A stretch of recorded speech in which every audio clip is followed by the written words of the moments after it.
So along these lines of seeing the world and indeed wilderness as something that is separating or separated from human beings, I like to provide a couple of ethnographic examples from quite different parts of the world to show how some of this works. We can also see this in one of the assigned readings on Our Common Future, which looks at how visitors are treated to parks in both China as well as Russia, and how those are very different experiences in the particular setting, with Russia being much more about survival and this idea of wilderness, and the Chinese model in Our Common Future being talked about as almost a quasi Disney World, Disneyland type of vacation or trip, complete with turnstiles, particular sites for photographs to be taken and whatnot. So the first ethnographic example I'd really like to dive into a little bit of depth here comes from Bleal Butt's work, and he's a geographer. And he's done work on the commoditization of the safari and the safari experience. And the commoditization of the safari goes to the notion of essentially seeing charismatic megafauna or big game. This becomes a really unique and distinctive event for tourists from the United States as well as Europe to see charismatic megafauna that they would not otherwise be able to see. And so much of the luxury vacations turn around this idea of going out on safari in actual vans or SUVs to see the wildlife in its pristine habitat. And again, these are very high level in terms of income, in terms of traveling to from the United States to Kenya and other locations to see these charismatic megafauna, and these become central to creating a unique visitor experience that cannot be replicated elsewhere. Often tour guides will be given additional monies for being able to spot all five of the charismatic megafauna, or what are referred to as the Big Five. At the same time, any signs of human beings in the Masai Mara Reserve are frowned upon. And this leads to some real tension that exists between tourists and those that cater to tourists, such as tour guides, park rangers, associated hotel industries, and some of the local inhabitants, the Maasai who live in the region, who do things like raise cattle. Because the presence of cattle is distinctly marked as something as a domesticate, as not wild, and hence not authentic to the safari experience. The tourist is not expecting to see what is a rather frequent contemporary as well as historical event of cattle grazing on the Masai Mara Reserve.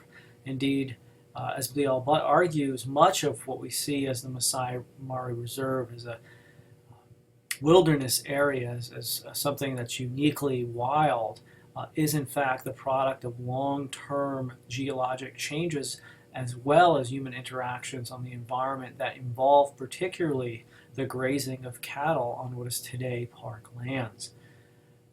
And here you can see a couple of the pictures, indeed juxtaposing some of the wildlife along with the cattle on the reserve itself.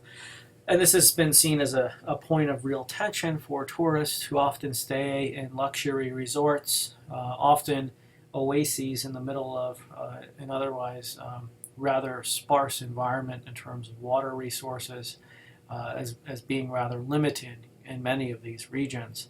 And so when they go out, these tourists go out and they go on safari, and they see Maasai people out grazing cattle, something really strikes them as inauthentic, as a violation that has occurred, because you have this very domesticated task here, this taming of nature that is juxtaposed with this idea of wilderness.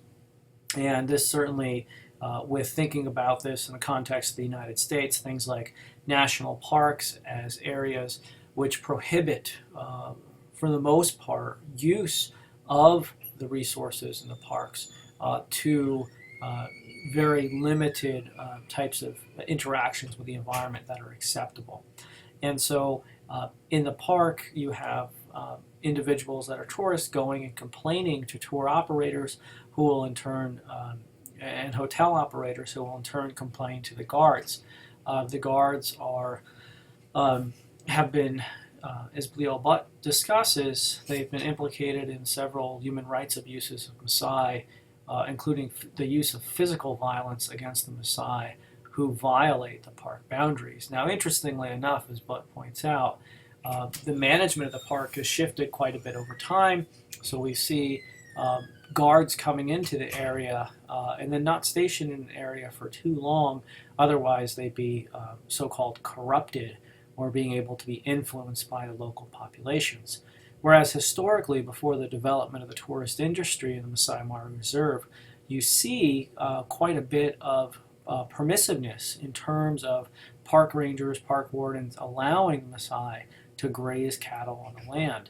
And so this violence that's enacted upon the Maasai and their historic homeland is the result of the transnational industry in the production of these lands as a consumptive space for tourists to see what it is they are expecting to see. And what it is they're expecting to see is, of course, a product of the tourist industry itself and how it markets the particular experience as authentic.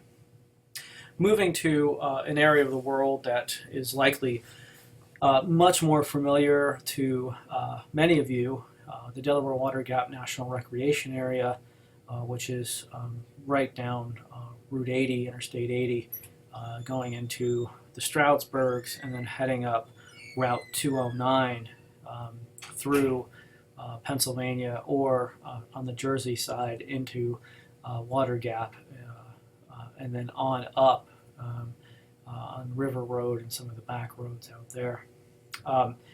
The Delaware Water Gap National Recreation Area is 70,000 square acres of land that's located along both the Pennsylvania and New Jersey sides of the Delaware River. It provides scenic vistas and has historically been utilized as a tourist destination for those from New York City as well as surrounding areas. But a lot of what we see today and a lot of how the park represents itself doesn't tell the full story of the history of Delaware Water Gap National Recreation Area.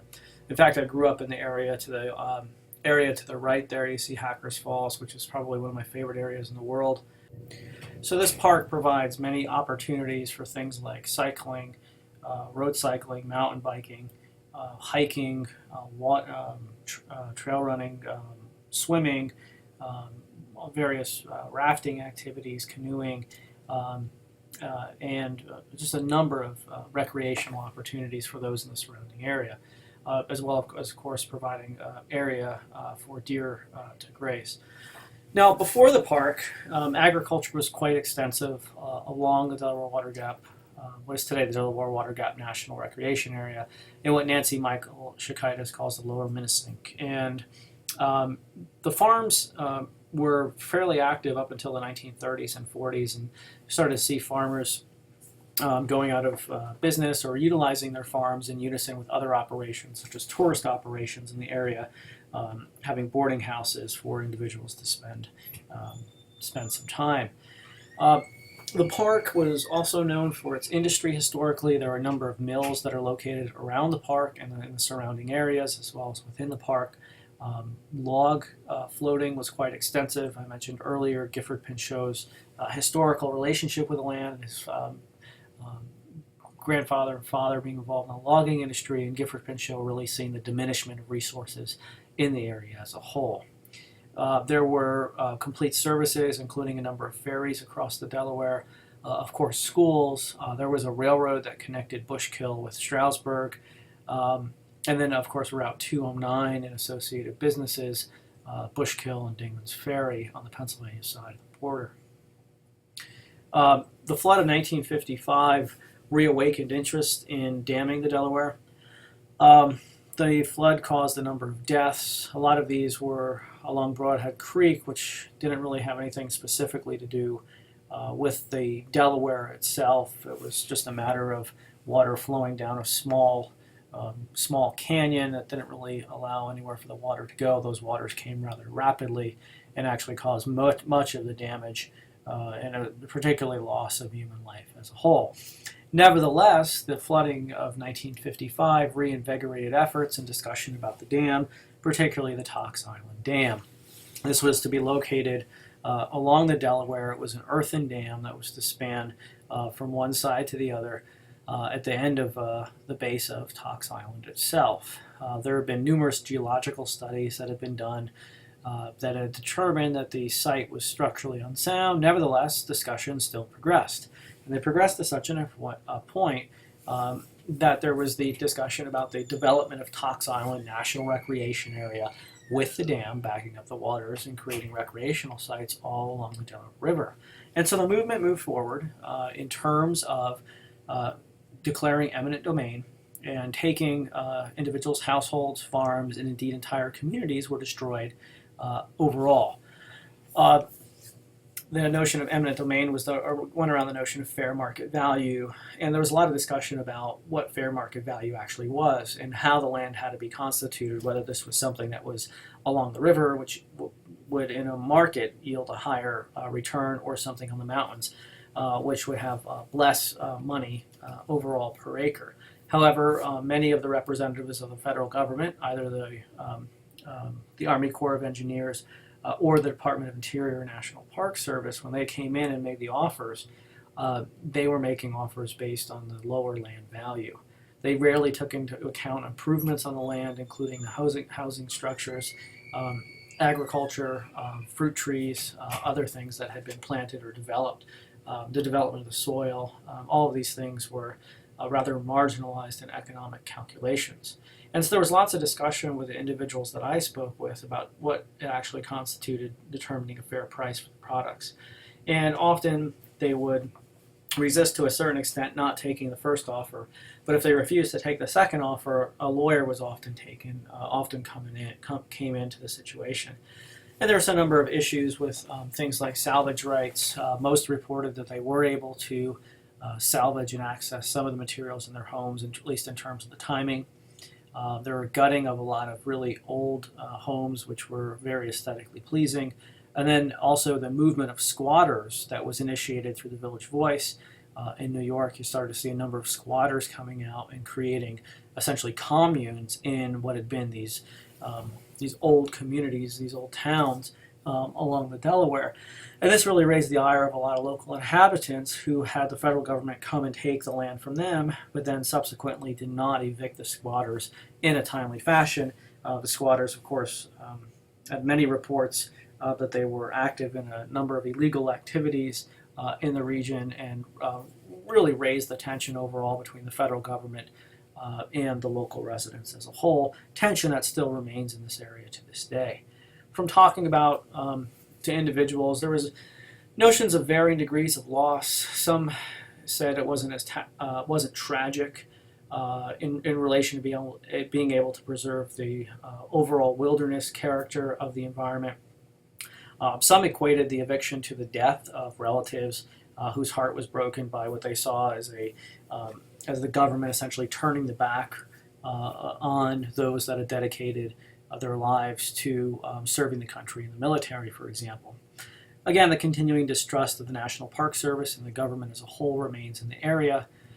Some did see it as a necessary displacement for what was in the area today, rather than a series of strip malls, hotels, and associated commercial industry. Others expressed concern for the future, and that the Delaware water gap as a whole is under continuing threat. So some of the issues that have emerged recently in the area have been the flooding, with the hurricanes in the area, the development of Marcellus Shale, and the rerouting of a pipeline that was to replace a pipeline in the Water Gap National Recreation Area itself, and was diverted through 8 miles of some older growth forest in the Milford, Matamoros, Westfall area. So this continues to be a major concern overall today. There's also concern amongst local residents that Route 209 will be privatized and individuals will have to be charged in order to progress through there. So I hope to have provided you with an overview of our place in the environment in a historic context, looking at the science of ecology, the environmental movement, law, and policy, and an examination of a couple case studies from the Safari and Delaware Water Gap.